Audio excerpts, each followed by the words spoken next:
Story 1. My name's Luke, and my wife Sarah and I live in an old farmhouse in upstate New York. It's the kind of place that creaks and groans with every gust of wind. But we'd gotten used to the sounds over the years. Still, there was one night, a few years ago, that I can't shake. No matter how much we've tried to rationalize it, it just doesn't add up. It was late fall, a cold night. The wind was howling through the trees outside, and the draft slipping through the old windows made the curtains sway, even though they were closed. We'd gone to bed around 10:30 like usual. I remember falling asleep to the sound of Sarah's soft breathing next to me. It was one of those deep, heavy sleeps where you wake up feeling groggy, like you've been pulled out of a dream you don't remember. At around 3 a.m., I started to wake up. You know that feeling when you're half asleep, but something's tugging at you, pulling you toward consciousness? That's how it was. My eyes were still heavy, and my body felt like lead. But for some reason, I was waking up. As my eyes fluttered open, they focused on the lamp on my dresser across the room. It's this old, heavy ceramic thing Sarah's grandmother gave us. It had been there for years, unmoving, a fixture in our bedroom. But as soon as my eyes landed on it, the thing moved. No, slid. It didn't tip, didn't wobble. It slid clean off the edge of the dresser like someone had pushed it. It hit the floor with a deafening crash. The shatter was so loud it jolted Sarah awake instantly. "What the hell was that?" she yelled, sitting up so fast she nearly knocked me over. I was frozen for a second, staring at the dresser. I couldn't even speak. Finally, I managed. "The lamp. It fell." Her eyes darted to the dresser, then to the floor. The lamp was there, shattered into a million pieces. "How?" she whispered, her voice trembling. "How did it just fall like that? It's so heavy." I couldn't answer her. I got up, grabbed my phone for some light, and stared at the mess on the floor. Shards of ceramic and broken glass were everywhere. The bulb had exploded on impact. "Let's just clean it up in the morning," Sarah said, her voice shaky. "I can't deal with this right now." I nodded. We were both too rattled to think straight. I carefully kicked the larger pieces into a corner so we wouldn't step on them, and we crawled back into bed. Neither of us said much, just lay there staring at the ceiling. Eventually, exhaustion won out, and we drifted back to sleep. The next morning, I woke up first. Sunlight was streaming through the curtains, and for a moment, I forgot about the night before. But then I glanced toward the dresser, expecting to see the mess I'd left. There was nothing there. My heart started pounding as I sat up, scanning the floor. No glass, no ceramic pieces, nothing. The corner where I'd kicked the shards was completely clean. For a second, I thought maybe Sarah had woken up early and cleaned it up. But then I saw it. The lamp. It was at the foot of our bed. Perfectly intact. Not a crack, not a scratch. Just sitting there like someone had placed it gently on the floor. "Sarah!" I yelled, my voice cracking. She shot up, startled. "What? What's wrong?" I pointed to the lamp. She stared at it for a long moment, her face pale. That's not possible," she whispered. "We both saw it," I said, my voice shaking. "It broke. We saw it break." She didn't respond. She just kept staring at the lamp, her hands clutching the blanket like it was the only thing tethering her to reality. We didn't touch it at first, didn't even get out of bed. I think we were both hoping the other would say something to make sense of it, but there was nothing to say. After a while, I finally got up and picked it up. It felt cold in my hands, heavier than I remembered. I put it back on the dresser, exactly where it had been the night before. Neither of us spoke about it for the rest of the day. We never talked about it again. Story 2. My name's Mark, and I live alone in a small apartment on the outskirts of Chicago. It's nothing fancy, just a one-bedroom with creaky floors and peeling wallpaper. The place is old, and sometimes it feels like the walls themselves breathe, expanding and contracting with the weather. I never thought much about it. I guess you get used to weird noises in old buildings. But what happened last October? That's a noise I'll never forget. It was around 2:30 in the morning, and I'd been in a deep sleep. You know that kind where even your dreams feel heavy? Then out of nowhere, I woke up gasping. My chest felt tight, and for a second, I thought maybe I was having a panic attack. That's when I heard it. It wasn't loud at first, just this low, scratchy sound, almost like static from a broken radio. But within a second, it grew into a piercing screech. It wasn't a normal sound. I mean, it wasn't human. It was sharp and guttural, like something being torn apart but stretched out. If you've seen The Lord of the Rings, you know the sound the Nazgul make? It was like that, only worse. The noise was so loud it felt like it came from inside my head. I bolted upright in bed, my heart pounding like I'd just run a marathon. My room was completely dark, but in that split second, everything changed. The entire room lit up. Flashes of blinding, neon-bright colors. Red, blue, green, yellow.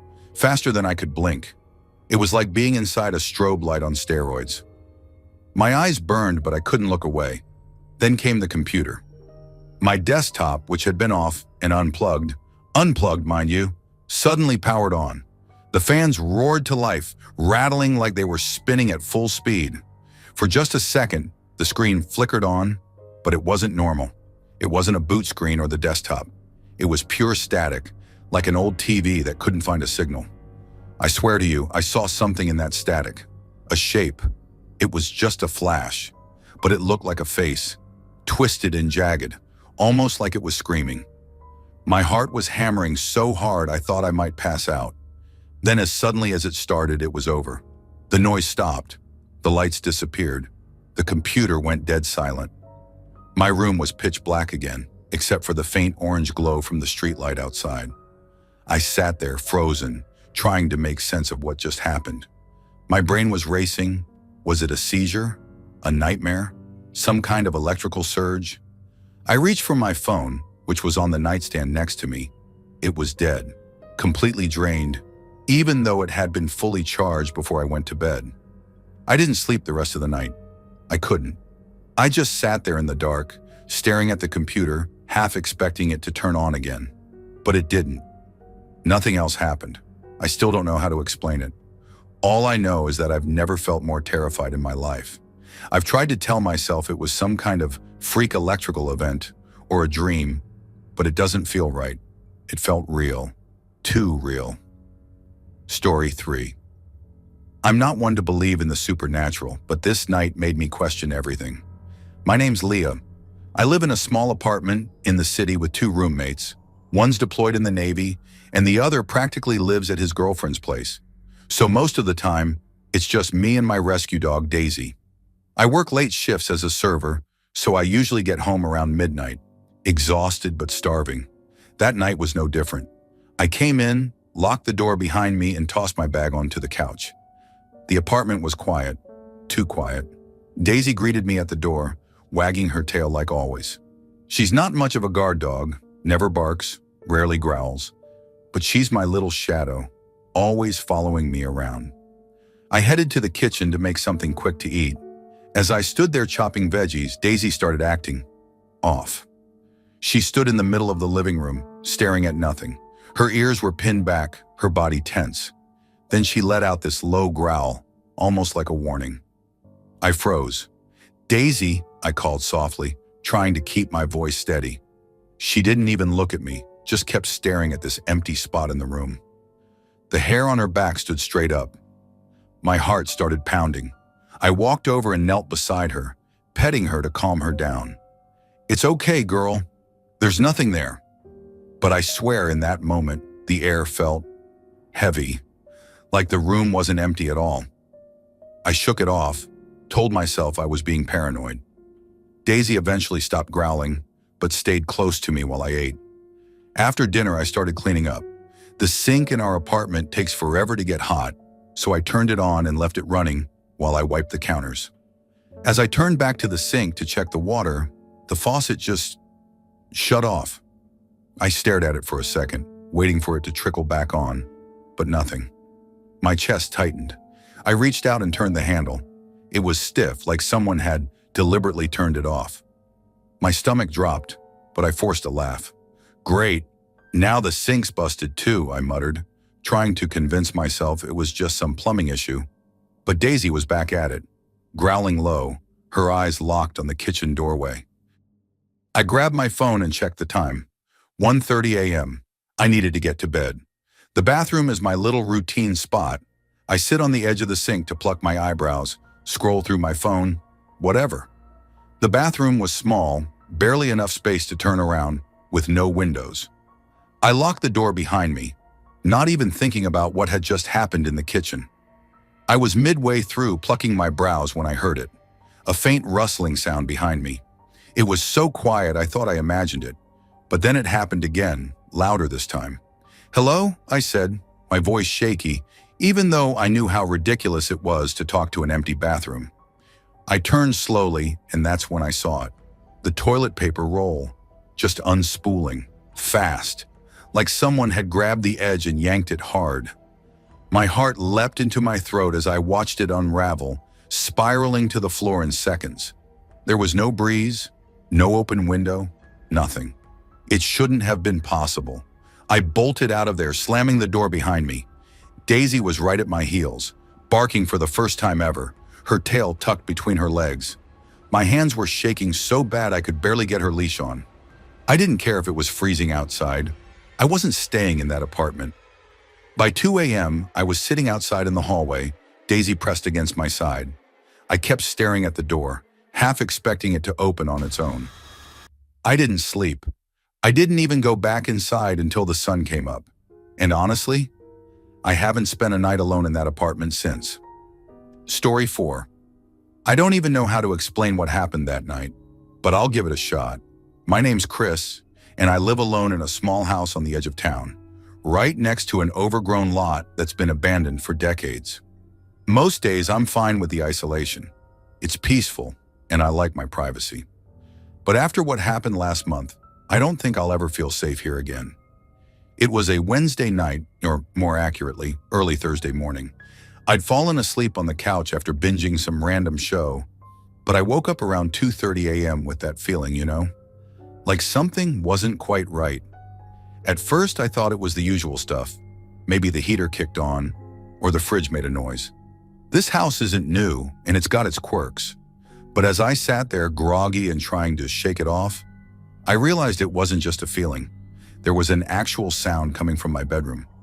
It was faint at first, almost like static, but then it started to rise in volume. A low, guttural noise, like a growl stretched through some kind of machine. My heart rate shot up immediately. I've never had pets, and I definitely don't have a TV in the bedroom, so I couldn't think of a single reason there'd be noise coming from that room. I sat there frozen, straining to hear. Was it a neighbor's TV? No, it was too distorted, too close. It almost sounded alive, but not like an animal. It was mechanical and wet at the same time, like a breathing engine. That's the only way I can describe it. I grabbed my phone and flicked on the flashlight, trying to tell myself it was nothing. Probably just the wind, I muttered, though even as I said it, I knew it didn't make sense. The windows were closed, and the night was dead silent except for that sound. It was getting louder. "Okay, just check it out," I whispered to myself, standing up slowly. My legs felt like jelly as I crept toward the hallway. The noise was definitely coming from the bedroom now, and it had shifted. Less like a growl and more like words? Not English, not any language I'd ever heard, but something rhythmic, almost like chanting, low and guttural. My breath was coming in short gasps by the time I reached the door. I didn't want to open it. Every instinct in my body was screaming to turn around, leave the house, call someone, anyone. But I couldn't. I had to see. I had to know what the hell was going on. I reached out, my hand trembling, and turned the knob. The door swung open slowly, creaking on its hinges, and I shone my flashlight inside.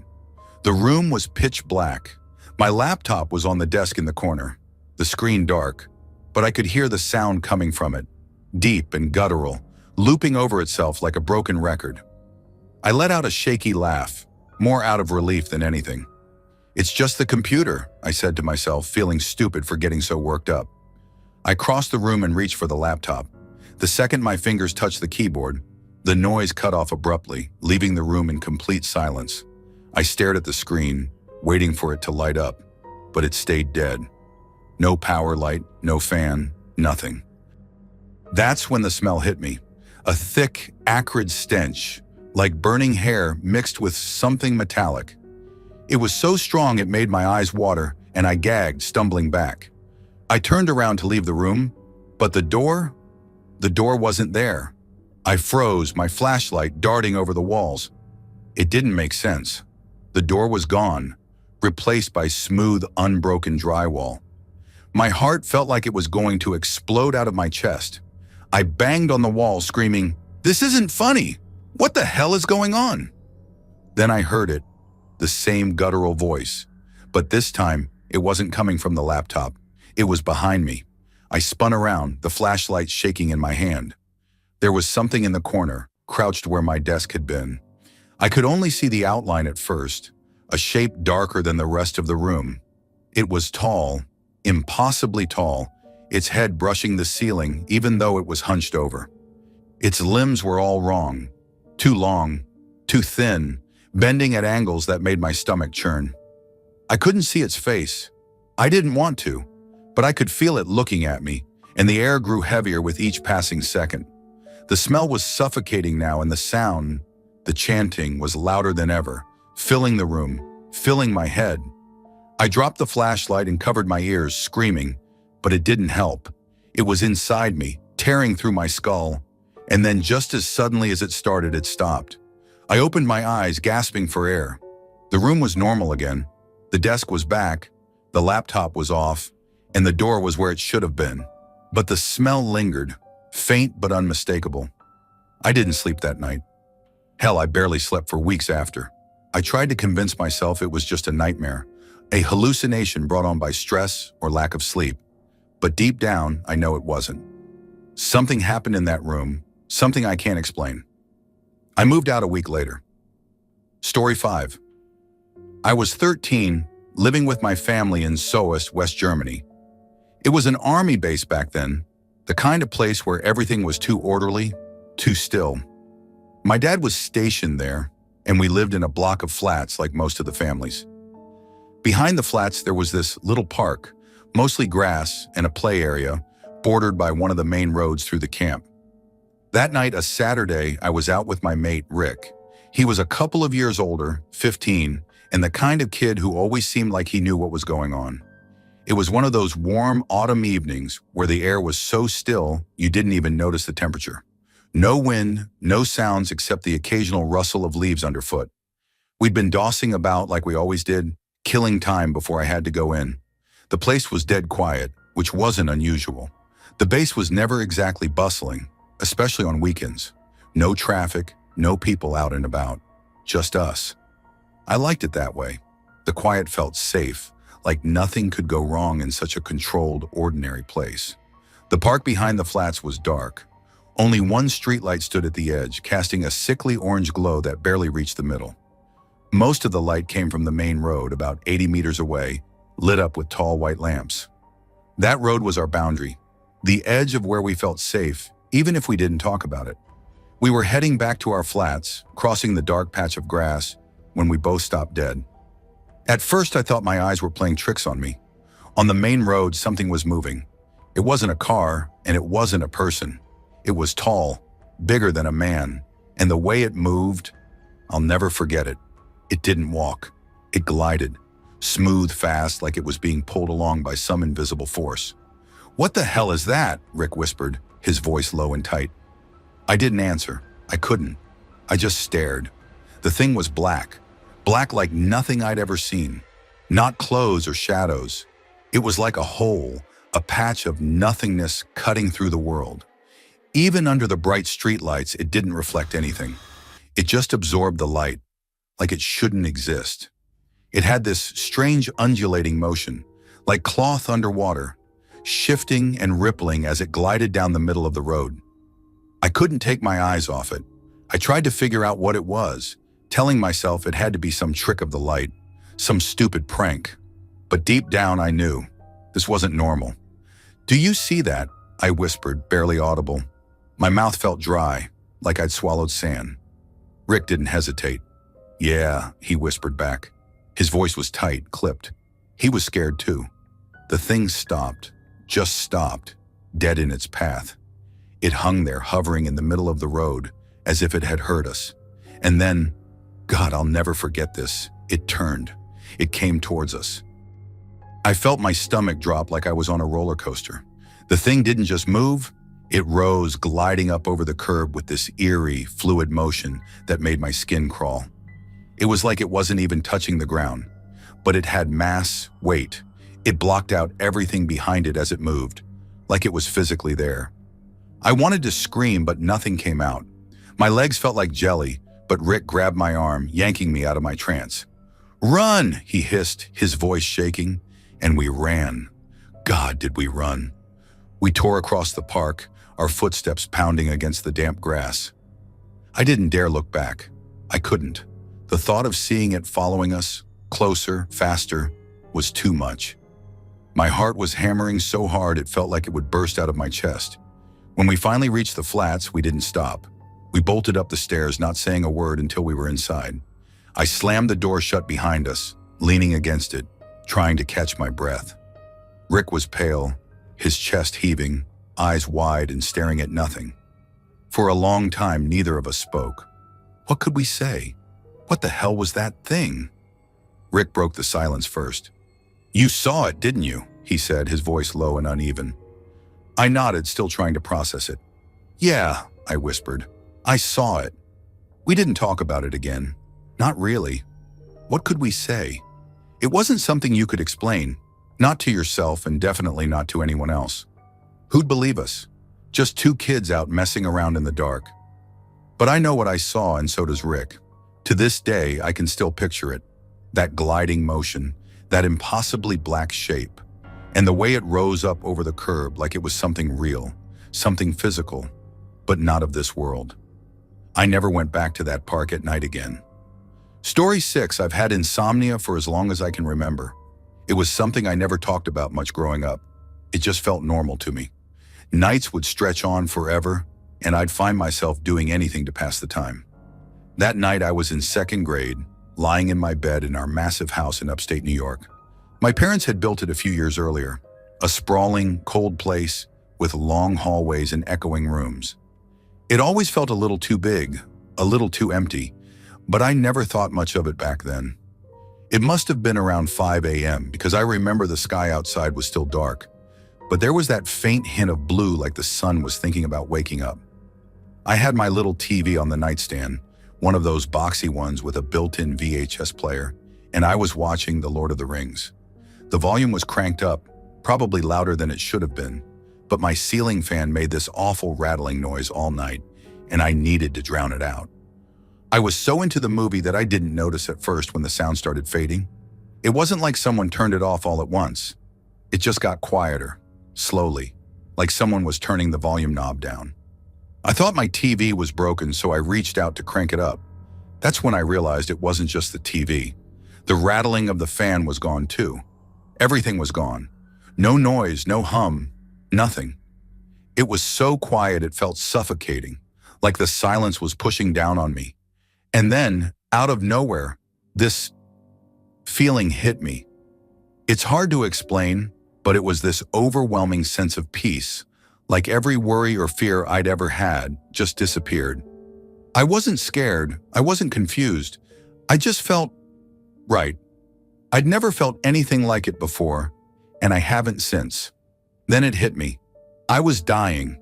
I don't know how I knew, but I was certain. This was it. I was 8 years old, lying in bed, and I was about to die. I should have been scared, but I wasn't. I rolled over onto my back and stared at the ceiling, waiting for it to happen. I felt ready. That's when I saw it. There was something in the doorway. At first, I thought it was the light playing tricks on me. But no, it was real. It was this tall, white figure, humanoid, but not quite right. It was glowing, like it was surrounded by this pulsing white aura. It wasn't walking or moving like a person. It was gliding, almost hovering, and it was coming toward me. Panic hit me like a brick wall. All that peace and calmness vanished. I tried to scream for my brother, whose room was across the hall, but my voice came out all wrong, like I couldn't push the words out.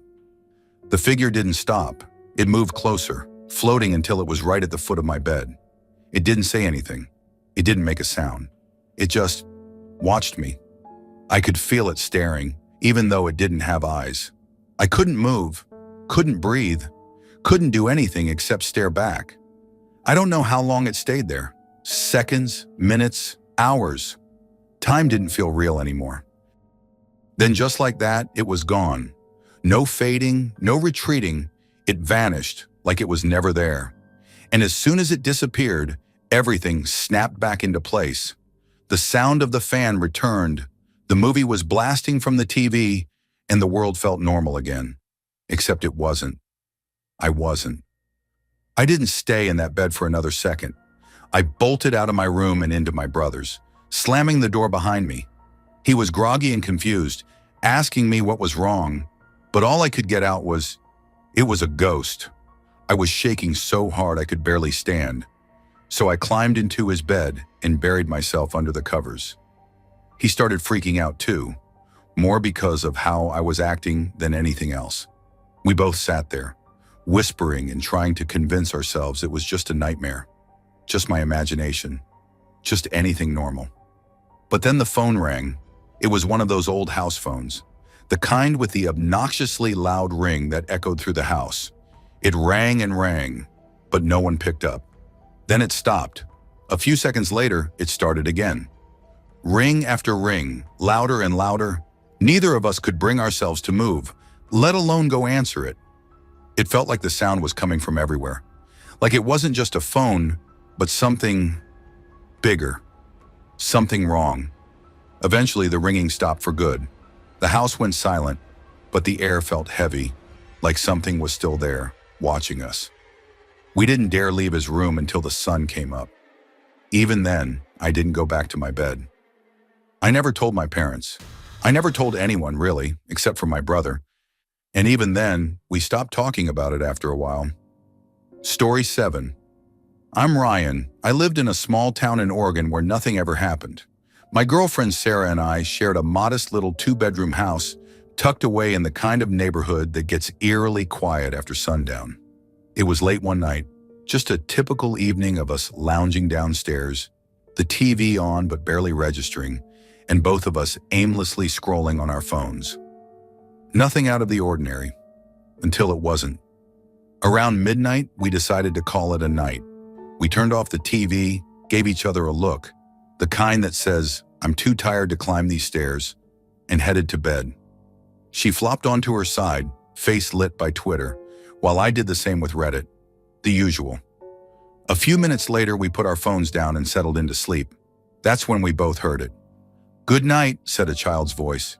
It wasn't loud, but it was close, crisp, clear, and unnervingly out of place.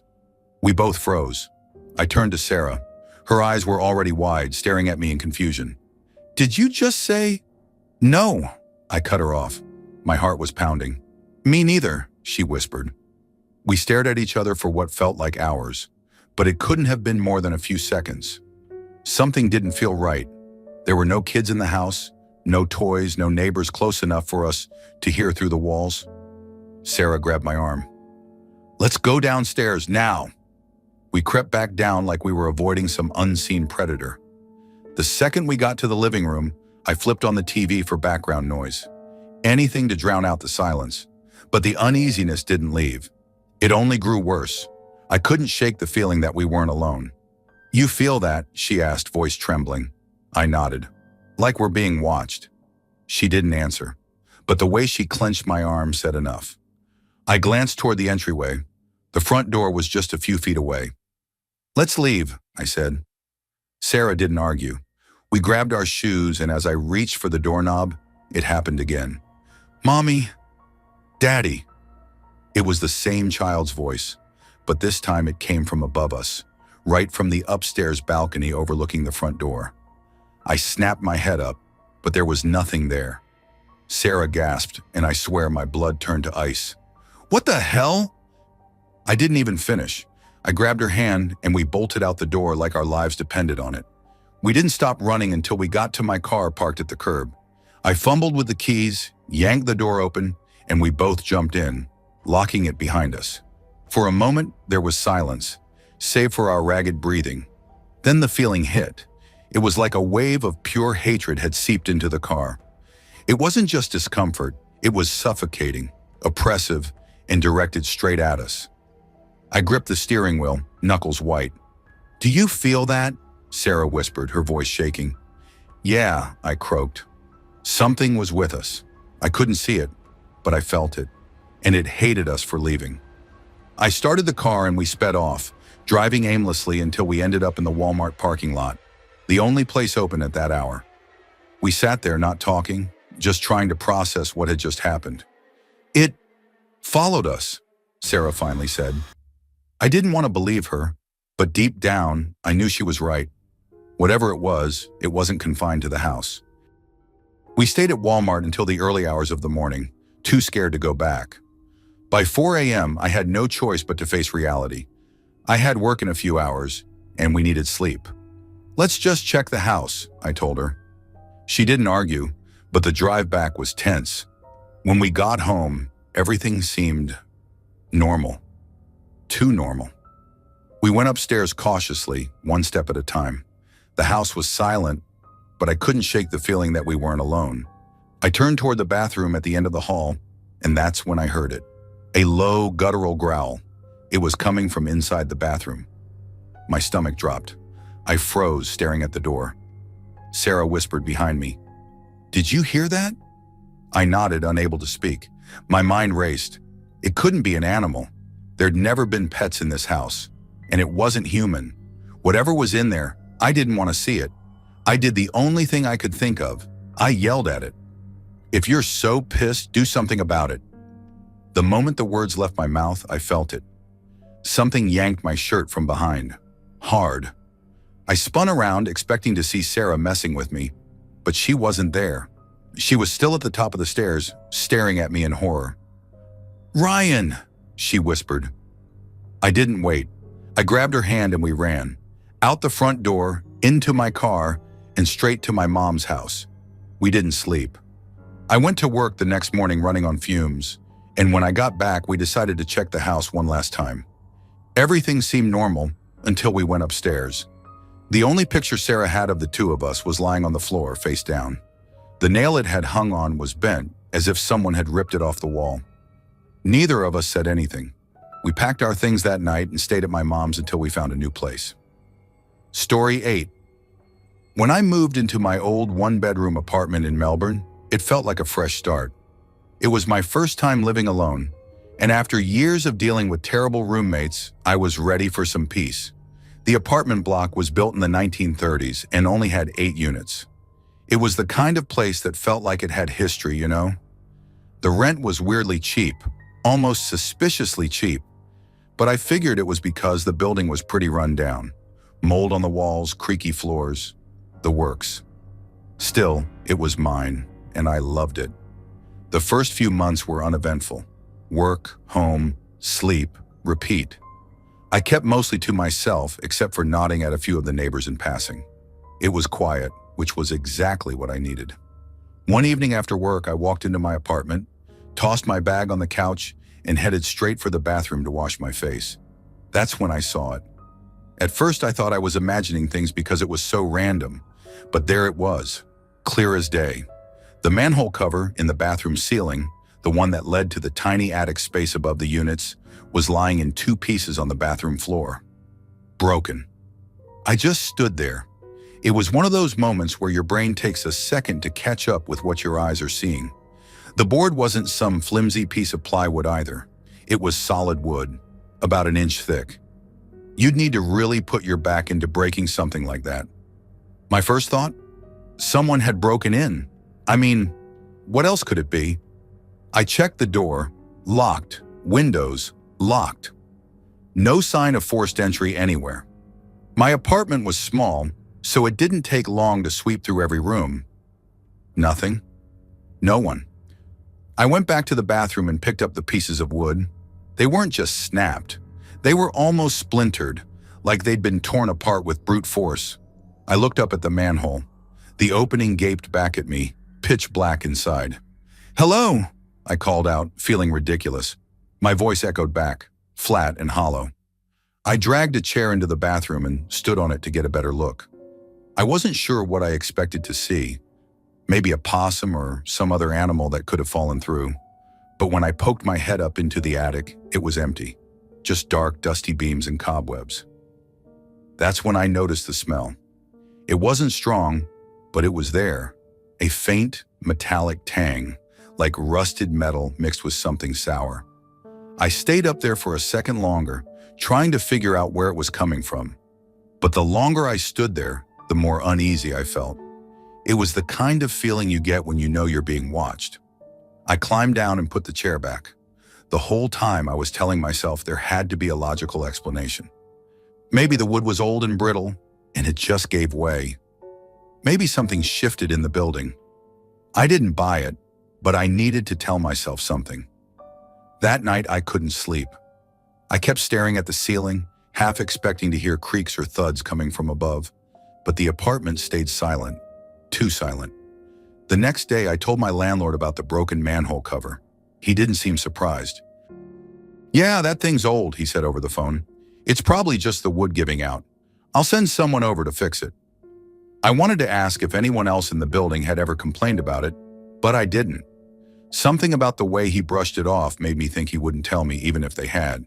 The handyman came a couple of days later and replaced the cover. It looked sturdier than the last one, and for a while I convinced myself that everything was fine. But it wasn't. About a week later, I woke up in the middle of the night. At first I didn't know why, but then I heard it, a faint shuffling sound, like something dragging across the floor. My heart shot into my throat. I stayed completely still, straining to hear. The sound stopped, and for a moment I thought I imagined it. But then it started again, closer this time. I don't know how I found the courage to move, but I grabbed my phone and turned on the flashlight. The beam cut through the darkness, and for a second I thought the room was empty. But then I saw it, the manhole cover. It was pushed to the side, hanging half off the ceiling. I froze. My brain was screaming at me to do something, anything, but I couldn't move. The flashlight beam wavered as my hand shook. And then I heard it, breathing. It wasn't loud, but it was there, slow, deliberate, coming from the attic. I don't remember getting out of the apartment. One second I was standing there, and the next I was outside barefoot calling the police. When they arrived, they searched the entire building, including the attic. They didn't find anyone. No signs of forced entry, no footprints in the dust, nothing. The officer told me it was probably an animal, maybe a possum or a rat. But I knew what I heard. That wasn't an animal. I moved out the next week. Story 9, I grew up in Virginia, and when I was a kid, my dad had this thing for historical sites. We weren't history buffs or anything, but he loved taking me to old battlegrounds. It wasn't about the history, it was more about the peace. Manassas battlefield was one of those spots we'd visit. He said it gave him clarity. Me? I just liked the quiet, and sometimes, if I was lucky, I'd get fries out of it. This one time, must have been late November, we decided to head out there. It was one of those cold, misty mornings where the fog clung to everything. The air had that damp chill that gets into your bones. My dad pulled the truck up this dirt path and parked on a hill overlooking the cannons. We'd been there a dozen times before, but something about that day felt off. I didn't say anything, though. I figured it was just the weather making everything feel heavier. We were sitting on the tailgate of his truck, eating McDonald's. I was mid-bite into my burger when I noticed movement near the cannons. At first, I thought it was just the fog playing tricks on me. But no, there was definitely someone standing there. A man. "Dad," I said, nudging him. "There's a guy over there." He squinted into the fog but couldn't make him out, so he grabbed his binoculars from the truck cab and handed them to me. Through the lenses, the man came into focus. He was in full Civil War gear, a Confederate uniform, the gray coat, the buttons, even the boots. It wasn't like the reenactment stuff you see on TV where everything looks too clean and fake. This was different. The fabric looked worn, like it had been through hell. The man was standing still, facing us, and waving. Not a friendly wave, though. It was slow and deliberate, like he was beckoning us. A come here motion. "Is there a reenactment today?" I asked, handing the binoculars to my dad. "Not that I know of," he muttered, focusing in on the guy. He watched for a few seconds and then lowered the binoculars. "Stay here." Before I could argue, he was already heading down the hill toward the cannons. I watched through the binoculars as he approached the man. The closer he got, the slower he moved, like something was holding him back. The guy in the uniform didn't move. He just kept waving, his arm rising and falling in that same eerie rhythm. When my dad got within about 10 feet of him, he stopped. Just stopped. He stood there staring at the man, and I could see his posture change. He looked stiff, almost frozen. Then all at once, he turned and bolted back up the hill, faster than I'd ever seen him run. "Dad, what happened?" I called as he reached the truck. "Get in," he barked, throwing the binoculars and our food into the bed. His voice was shaky, and his face was pale. I'd never seen him like that before. "But, get in." I didn't argue. I climbed into the passenger seat, and he slammed the door shut, turning the key so hard I thought it might snap. The tires kicked up gravel as we sped down the hill, leaving the cannons and the man behind. We didn't say anything for a while. My dad's hands were gripping the wheels so tight his knuckles were white. Finally, I couldn't take it anymore. "What happened?" He glanced at me, then back at the road. "He disappeared." "What do you mean he disappeared?" "I mean," he said, his voice low and tight, "I got close to him, and he just faded, like he wasn't really there. One second he was solid, and the next he was gone." I didn't know what to say. My dad wasn't the type to make things up. He was solid, grounded. But the look on his face told me he wasn't joking. "And," he started, then stopped, like he wasn't sure if he should say more. When I got close, I felt something. I don't know, like something wasn't right. My stomach turned, and I got this cold feeling all over, like ice water running through me. We drove the rest of the way home in silence. He didn't take me back to Manassas after that, and I never asked to go. Story 10. I've been a cop in a quiet Midwestern town for almost a decade. Most nights my job's a mix of speeding tickets, domestic disputes, and the occasional drunken bar fight. Nothing crazy, nothing that makes you question reality. But one night about 3 years ago, I caught a call I'll never forget. It was mid-November, the kind of night where the cold bites through your uniform no matter how many layers you wear. I was just starting to think about grabbing coffee when dispatch sent me to a neighborhood a few blocks from the station. A couple had called in, reporting 2 prowlers in the yard across the street. "They're wearing masks," the dispatcher relayed. "One's got a hockey mask, like Jason from those horror movies." Great. Probably a couple of kids dragging Halloween out longer than it should. Still, I had a job to do. I radioed back and rolled out. When I got to the house, the couple was waiting on the porch. Middle-aged, normal-looking, definitely not the kind of folks who'd call the cops for no reason. The husband, Paul, was jittery, lighting one cigarette off the end of another. His wife, Karen, kept looking past me, her arms wrapped tight around herself. "They were just standing there," Paul said, motioning toward the house across the street. "Right in the yard, not moving." Karen jumped in. "We thought it was kids at first, but I don't know. Something about it felt off. They didn't say anything, didn't move much, just stood there, watching." I walked across the street with my flashlight, sweeping it over the yard and around the house. Nothing. No footprints in the frosty grass, no signs anyone had been there. After about 15 minutes of poking around, I went back to let them know we hadn't found anything. "Probably just some kids messing around," I told them, trying to sound reassuring. "But if you see them again, give us a call." They nodded, but I could tell neither of them felt any better. I didn't blame them. Something about the way Karen's voice shook when she said, "They just stood there," stuck with me as I got back in my cruiser and drove off. About an hour later, the call came in again. Same house, same terrified voices on the line. This time, Karen was on with dispatch as I sped back to their street, lights and sirens off to keep things quiet. 4 other units joined me, and we spread out, surrounding the block. "They're in the yard again," dispatch said over the radio. "Same spot as before." I crept up along the side of the house, my flashlight off, listening to every word Karen was saying over the phone. She swore they were still there, standing motionless like before. As I got closer, she gasped. "They're waving," she whispered. "Oh my God, they're waving at us." "Where are they now?" I asked through dispatch. They're walking to the shed," Karen said. "They just went in. Both of them." I froze. The shed was right in front of me, no more than 10 feet away. It was an old, beat-up thing, the kind of place you'd expect to find rusty tools and a few spiders.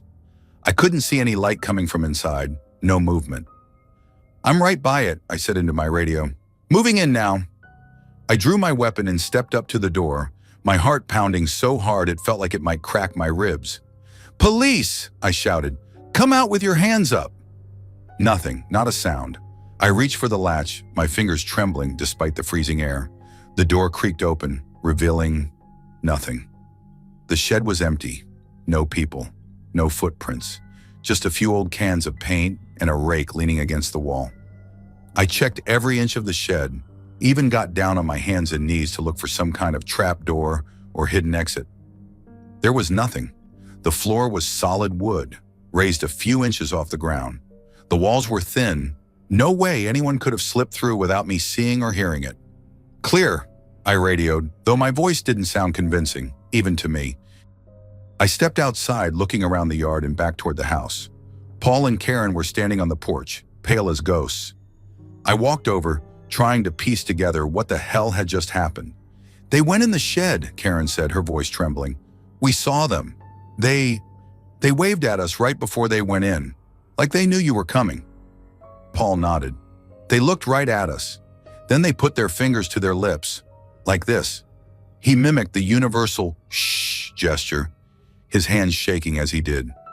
I stood there speechless, my brain scrambling for some kind of logical explanation.